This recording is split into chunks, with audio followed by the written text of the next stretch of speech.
We are now live streaming the meeting. I'll admit everyone from the lobby in. Thank you. Are they in now? Yes, everyone is in the meeting. Thank you. Good afternoon. There's a bit of feedback coming through from somewhere. Yes, we'll try and get rid of that. Welcome to this public meeting of the Northern Beaches Local Planning Panel held on Wednesday, the 1st of March 2023. My name is Peter Biscoe and I'm the chair of the panel. Sitting with me on the panel today are Lisa Bella Esposito and Robert Hussey, who are both expert members of the panel, and Philip Young, the community representative. As a sign of respect, the panel acknowledges the traditional custodians of these lands in which we gather, pay respects to their.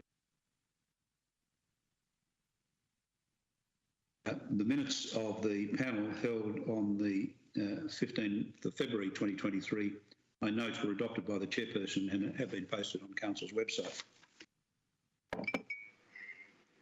There is one item only on the public meeting agenda today, and that is item 4.1 in the agenda papers, DA 2022/1048, concerning 15 Sturdy Lane, Elvina Bay, relating to the construction of an inclined lift. I would also mention that there are 4 non-public meeting items. After the public meeting concludes, the panel's practice, which will be followed, is to consider not only the public meeting items and endeavour to make a determination, which is normally done on the same day, but also to consider the non-public meeting items. According to a statutory direction of the Minister, public meetings are required where there are 10 or more unique submissions, and these non-public meeting items do not satisfy that criterion. For the sake of completeness, I'll identify the matters which the panel will also be considering today as non-public meeting items. They are on the agenda: item 5.1, mod 2022/0630, concerning 42 North Stane and Manly. This is a modification sought for a development consent approved by the Land Environment Court for alterations and additions to an existing building to comprise shop-top housing and strata subdivision.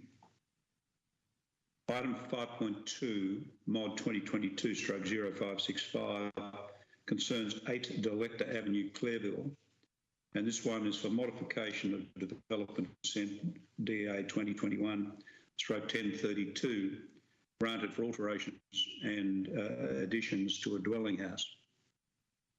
Item 5.3 on the agenda is DA 2022/0696, concerning 2 Pacific Parade, Manly, for demolition works and construction of 2 semi-detached dwelling swimming pools and subdivision of 1 lot into 2. And finally, item 5.4, DA 2022/1565, concerning 11/29-31 Richmond Avenue, DY, for alterations and additions to a residential flat building. Registered speakers for the public meeting items, of which there are only 3, all on the applicant's side, are reminded that it is the practice of the panel normally to allow 3 minutes to address the panel. That time can be extended upon application to the chair. I believe that there are 3 speakers for registered speakers only for the public meeting item, and they are Steve Crosby, the applicant, Madeline Nichols, the owner, and Mark Nichols, the owner. Are all 3 registered speakers with us? Yes? We can't hear you, Madeline and Nicholas. I think you need... I think you've got your mute button on.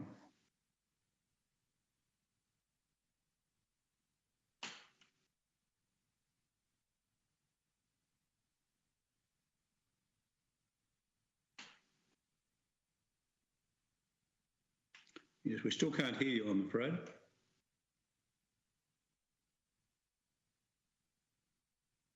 It's usually in the top right corner, Madeline and Nicholas. Mark. While you're endeavouring to turn on your sound, may I inquire whether Mr. Crosby is with us? Mr. Biscoe, I can't see Mr. Crosby in the meeting. I can phone him through if you would like him to address the panel. Well, he's a registered speaker. It's entirely up to him. If he's not here, he's not here. Yes, he's not. I cannot see him in the meeting at the moment, Mr. Crosby. Shall we call the owners so we can speak to them? Yes. Do you think they can hear what I'm saying? May I ask Mr. and Mrs. Nichols, can you hear what I'm saying? We can't hear you, but you're nodding, yes. So you can hear us. Unfortunately, you haven't turned off your mute button at the moment, so we can't hear you. But I'll proceed to tell you about and can you tell us, is Mr. Crosby supposed to be with us or not? Yeah, right. Well, you'd better ring him then if you want him to join. If you want him to join us.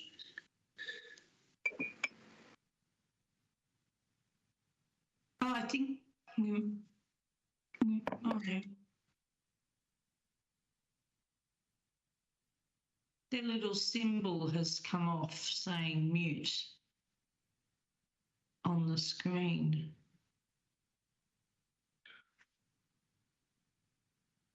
Right. No, we still can't hear them. No.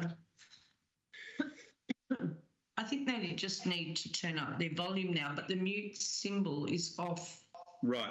Now, if you can hear us, Mr. and Mrs. Nichols, it's just been suggested, if you turn up your volume, we think possibly you've got your mute button problem solved, but we're not sure that you've got your volume turned up.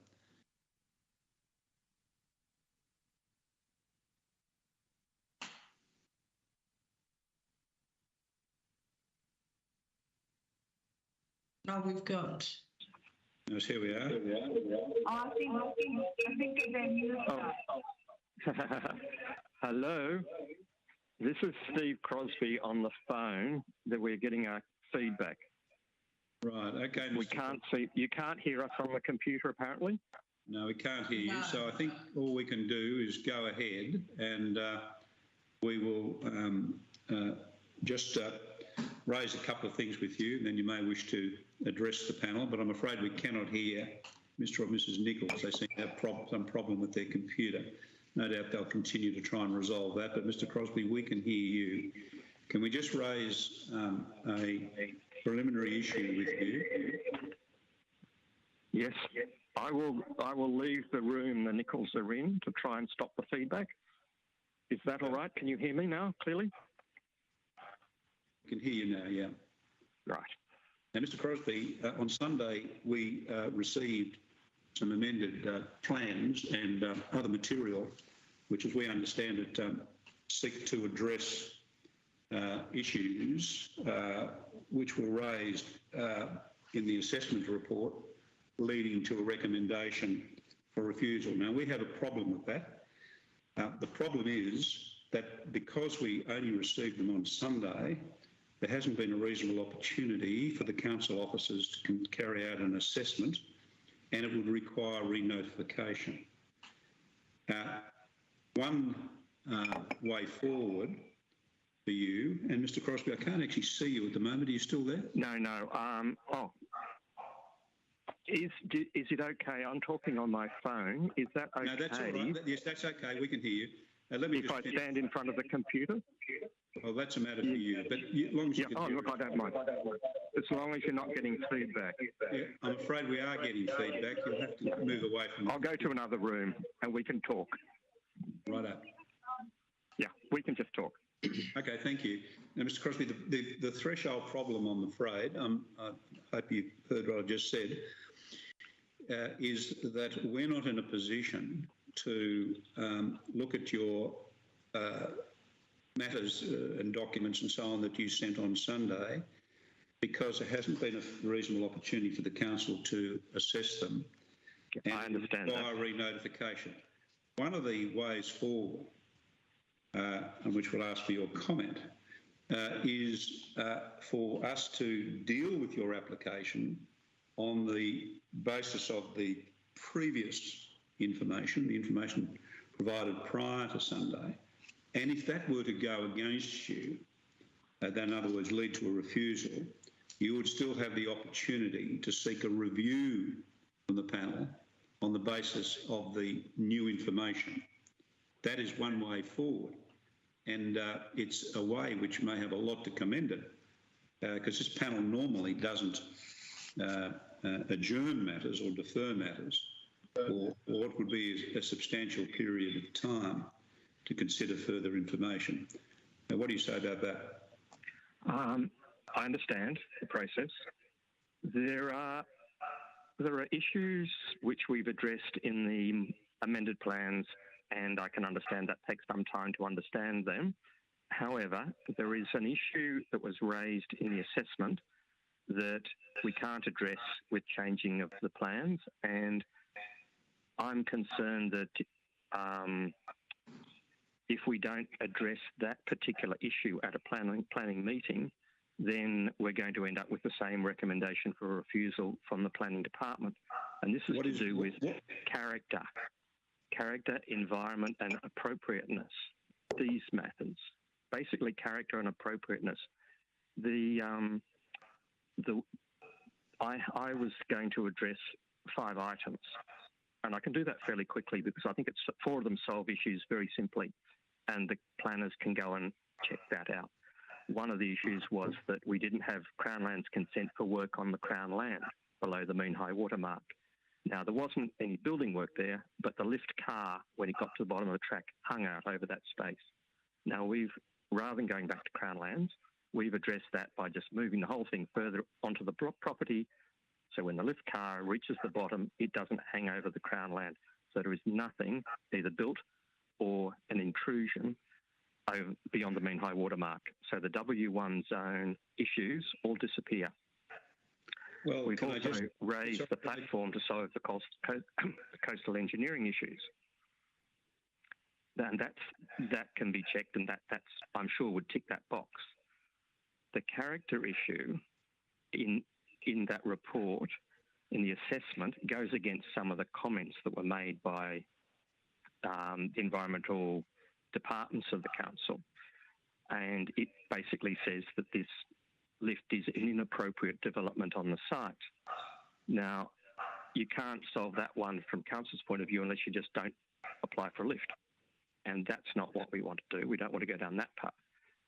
What I wanted to tell the meeting today is that there are 5 lifts already on this northern shore of this bay, and that the council approved another one in the next bay 2 weeks ago. So the claim that they're inappropriate, I don't think stands up. And that was the main issue that I wanted this panel to consider today. Thank you. Can I just, we can certainly do that in the context of the plans, even if we're not minded to consider your latest batch of material because of the lateness. As regards I will just touch on one thing though.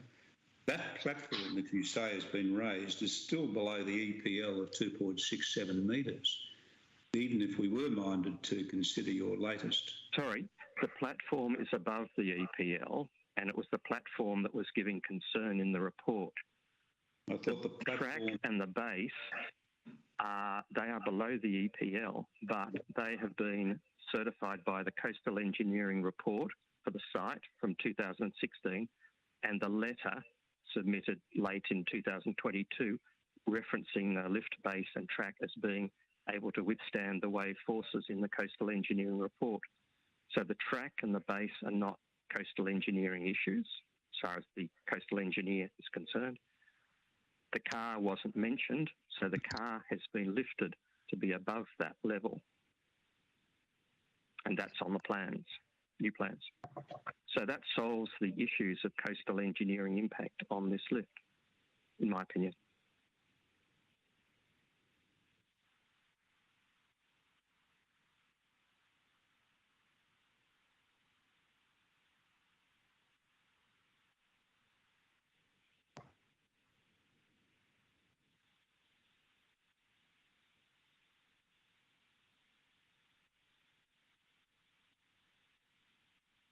Hello, we haven't been cut off, have we?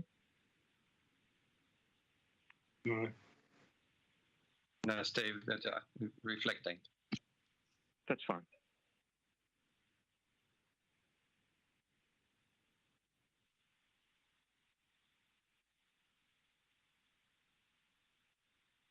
I think our chair may have frozen and will be coming back in.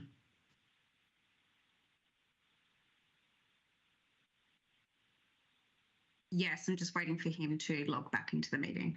Mm.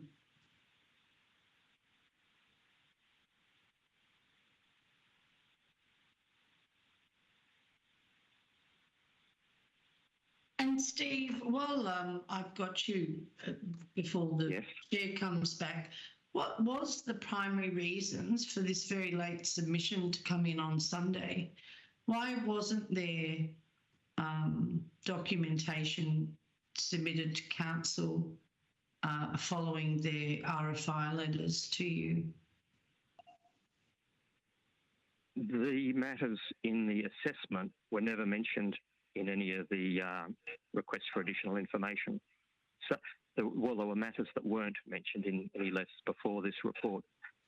There were claims that there was no coastal engineering report submitted, and that's not true because it's on the council website, as is the letter referencing the particular lift. So what do you consider? The W1 stuff was never mentioned in any letter from council until it turned up in this assessment report. And there is no building work in the W1 zone, so we weren't expecting it. But it's there in the assessment, so it had to be addressed. And then there were comments about character, which don't make sense in relation to the character. An incline lift is considered part of the waterfront features of this particular bay, and that's written in council's policy. And it's in that assessment report, and then the assessment report says it's out of character. So it's totally conflicting with, the report totally conflicts with what council's past behaviour has been and what it has in its reports. So Steve, just so I'm absolutely clear, what do you consider to be the items that you have never ever been advised about until the time you read the report that were raised by council?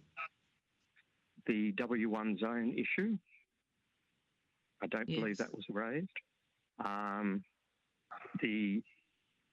There was a reference to coastal engineering, but it didn't say that the concern was for the lift car.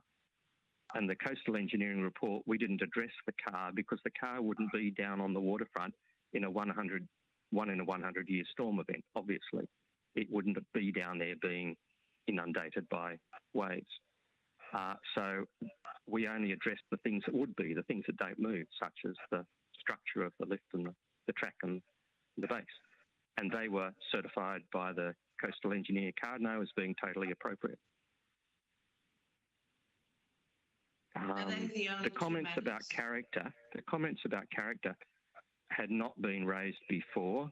They don't make sense in relation to council's past behaviour and the recent approval of a lift like this. And the fact that whereabouts are those comments on the character in the report? Page 23, environmental management. Entry landing of an inclinator will be this is there. If you look on page 23, there is an assessment, and in part of that assessment, it says the entry landing of the inclinator, that's the bit near the water, will be a scale that appropriately integrates into the landform and landscape and is unlikely to become visually prominent when viewed from the Pittwater waterway. However, at the end of that assessment, the report says this is inappropriate development. What page are you looking at, please? Page 23 of the assessment. Well, that's headed Zone C3 Environmental Management.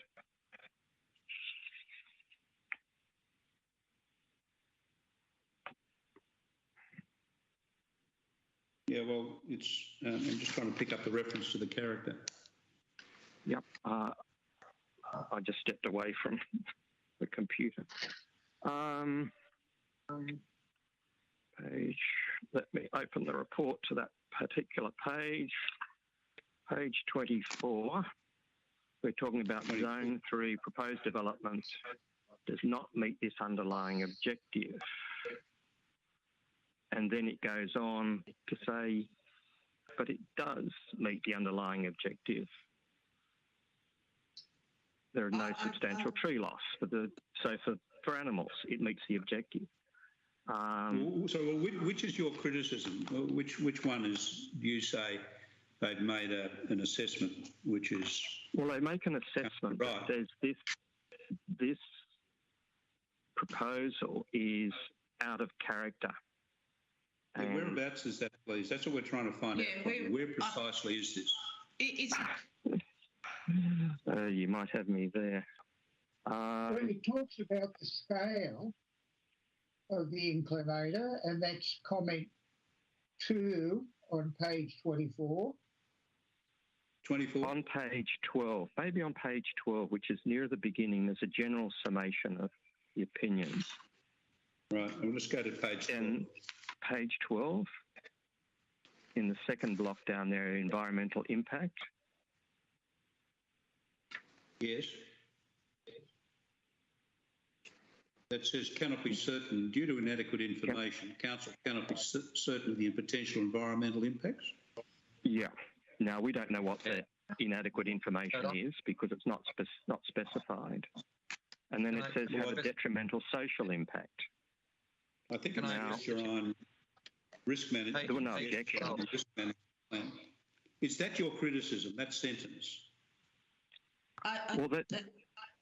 The report comes up with a recommendation for refusal, and one of the reasons for refusal is impact, environmental impact, social impact, and that's what we're objecting to because it says it will create an undesirable precedent, undermine the desired future character of the area. This is in the last paragraph on page 12.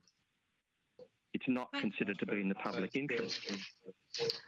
The last section of page 12.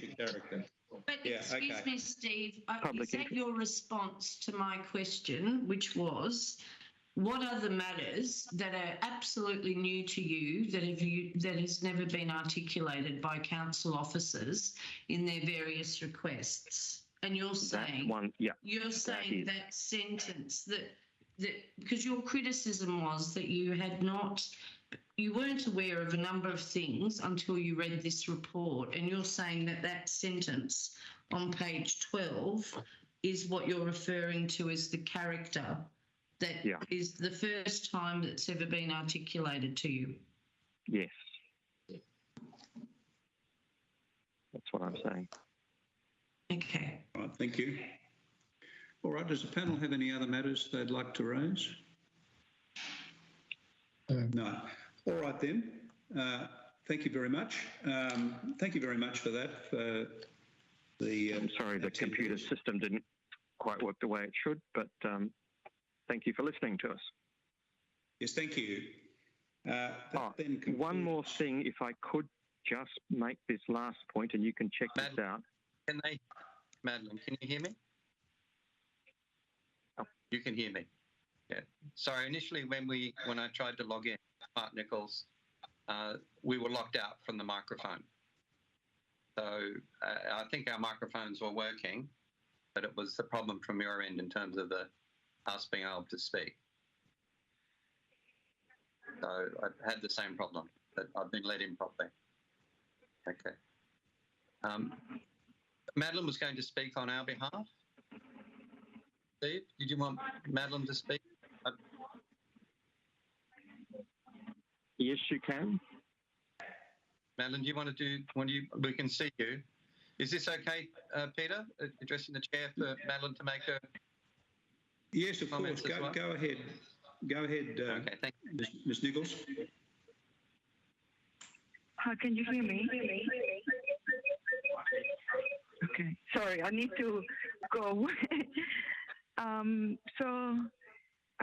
thank you, the panel, to giving me the opportunity to talk to you. I just would like to provide some practical information about the property. So the property is board access only.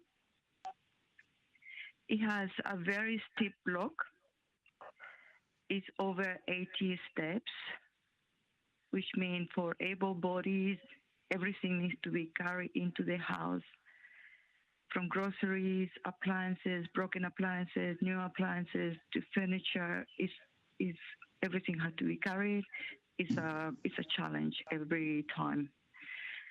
For those with disability, it's almost impossible to have access to the house, to come here. My mother is 78 years old, and my father-in-law 88 years old, and they struggle. My sister, who has a knee replacement, she's in pain all the time that she comes here, and swollen, the knee swollen, and she's in pain for weeks after that. So she just can't come to visit. I personally have a cardiac arrhythmia. We are managing at the moment, but it's a concern to me, especially in the future as I grow older. So basically, improving access to the property is the main reason we made this application. So I just hope that you all consider that, and I thank you, the panel, again, for giving me the opportunity to speak. Yes, thank you, Ms. Nichols. And if there are no other speakers, we'll conclude this item. And that being the only item on the public meeting agenda, I'll close this public meeting in a second. As I indicated earlier, the panel will reconvene shortly in closed session to deliberate on this matter and also the non-public meeting items that I identified earlier. Normally the panel is able to reach a determination on the same day, and its minutes recording its determination will be posted on the council website within 24 hours. This panel will reconvene in 20 minutes in closed session to deliberate on all the items which I have considered. The public meeting is now closed. Thank you, panel. Thank you, Peter.